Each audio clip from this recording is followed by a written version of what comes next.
was hell. Auschwitz really was hell. We were on the last but one transport to Auschwitz, the last transport where all the prominents in Terezin who went straight into the gas chamber. Do you ever wonder what happened to the Holocaust survivors after World War II? Did they get to live a normal life, or were they still affected by the nightmares of the war? When we think about World War II, the number speaks volumes. 6 million Jewish people lost their lives. But it wasn't just them. The Nazis went after others too, like Soviet POWs, ethnic Poles, and Roma folk. We've heard about the awful stuff: gas chambers, inhumane experiments, mass shootings, and the hellish conditions at Auschwitz. But what often gets overlooked is the people who lived through all that horror. Today, let's dig into the lives of 4 Holocaust survivors from the millions who made it out of that nightmare. Let's start with the story of Iba Nil, a survivor who became a role model for her resilience and strength.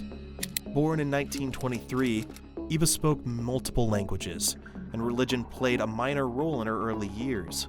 However, the pro-Nazi Slovak puppet regime in 1939 forced Iba to shift from a German grammar school to a Jewish one. After the German takeover of Czechoslovakia in the late 1938, her life got harder. Jewish folk like her couldn't sit on public transportation anymore. Iba really didn't like wearing the yellow star, a symbol she had to put on to show she was Jewish. To avoid attention, she covered it with her scarf when going to school. The business her parents owned was taken away, and Iba's family had to leave their home and move to a small flat on the edge of town. In 1942, a friend warned Iba's mother about younger women being forced into prostitution on the Eastern Front, leading Iba to hide at her grandparents' house. Later on, she started living with a solicitor involved in the Hungarian resistance. Iba used her knowledge of English to assist Allied airmen, yet the resistance was eventually caught, arrested, and labeled an illegal immigrant. Iba found herself in a refugee camp, working as a farm laborer.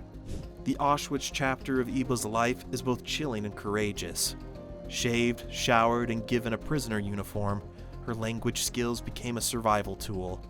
Despite enduring X-ray experiments, Iba spent only 6 weeks in Auschwitz, volunteering for a slave labor transport. She found herself making armaments in Germany, occasionally sabotaging the work. In March 1945, Iba and the other women were taken on a death march toward Bergen-Belsen. If someone couldn't walk fast enough, they were shot.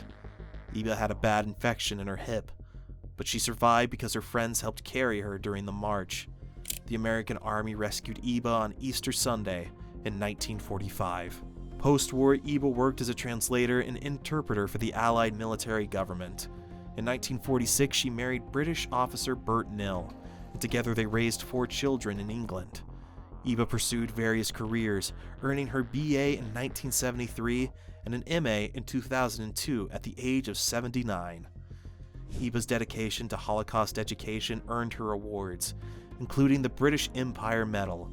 She passed away in 2022 at the age of 99, leaving behind a legacy of resilience, advocacy, and an unwavering commitment to educate future generations about the importance of acceptance.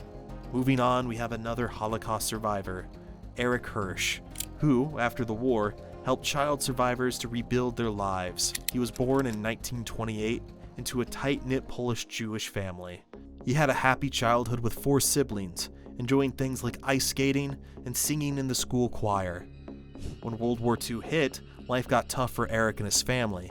They had to flee their hometown, facing challenges and humiliation. Despite tough times, Erich stayed strong with his family by his side. In 1941, Erich found himself in a work camp after his father and brother narrowly escaped. Survival meant doing odd jobs and sneaking food. The next year, he returned to Lodz Ghetto, where he had to comfort others about their missing relatives.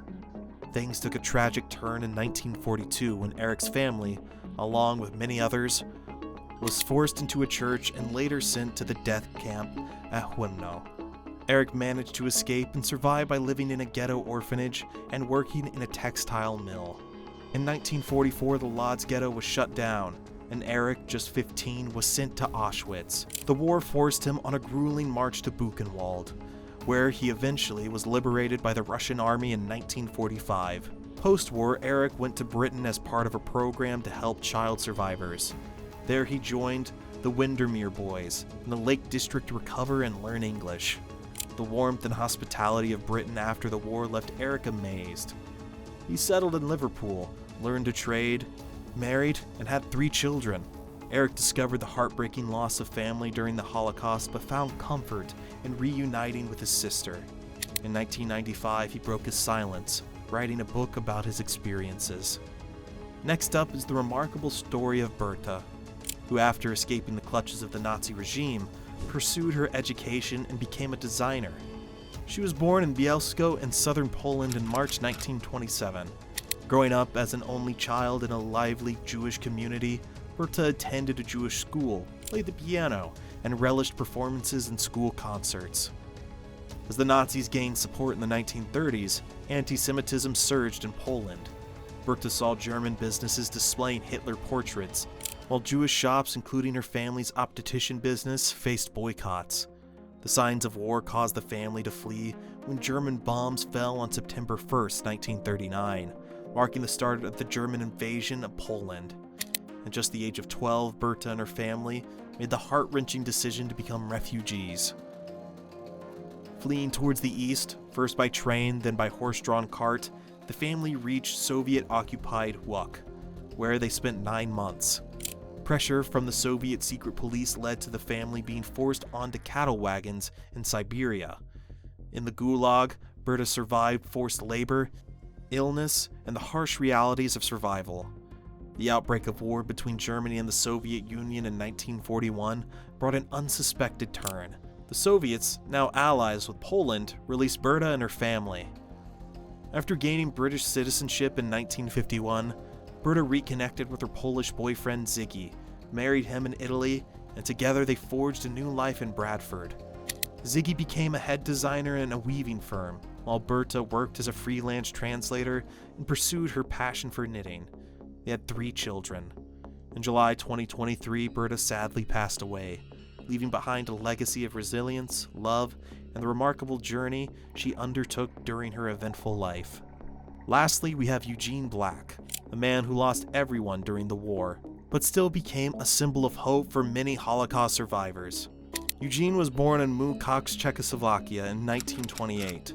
He grew up in a comfortable home with his parents, 3 sisters, and a brother.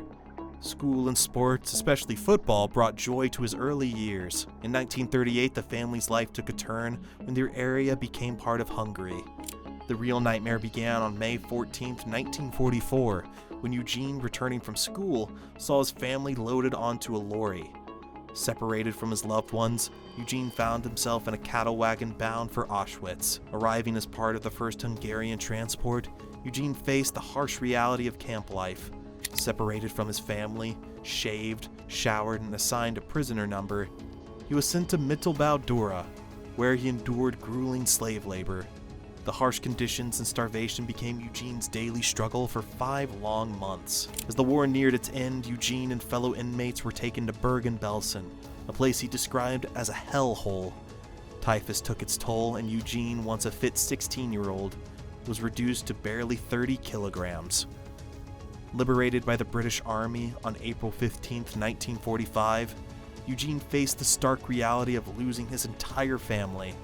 Homeless and stateless at 17, he became an interpreter for the British Army and later met his wife, Annie. In 1949, they moved to England, married, and had 4 children. Eugene worked for Marks & Spencer's for 35 years, becoming a store manager and a British citizen in 1960.